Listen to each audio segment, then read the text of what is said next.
حبايبي النهارده بقى ده البرنجان. في الفيديو اللي قبل ده انا وريتكم الكوسه والبرنجان جايين بسعر رخيص جدا.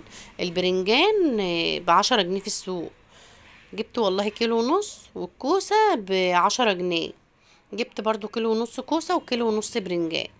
الفلفل هو اللي غالي، جبت نص كيلو بس فلفل. تمام، هجردها بقى كده شنشرها بالمقور. الجهه المشنشره اللي في المقور ده بتخلي الكوسه شكلها جميل، وفي الاكل كده وبعد ما بتطبخ بتبقى جميله. شايفين مشنشره ازاي؟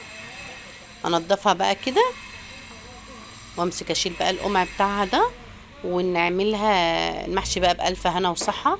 الكوسه طبعا مفيده جدا، لو ولادك مش بيحبوا ياكلوها خضار اعملها لهم محشي، فبتبقى جميله جدا. ولو مش بيحبوها محشي اعملها لهم مقليه.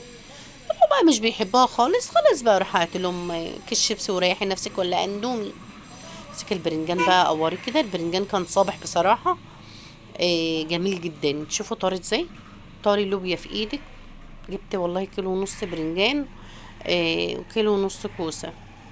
اهو ادينا خلصنا البرنجان. تعالوا بقى نعمل الكوسة. اللي طبعا اللي في قلب الكوسة ده انا مش برميه، بحطه في جنب كده وبحطه في ارضية الحلة تاني مع القموع اللي بتطلع من الفلفل. بحطهم في ارضية الحلة بتاعة المحشي. جربوها كده وقولوا لي رأيكم ايه.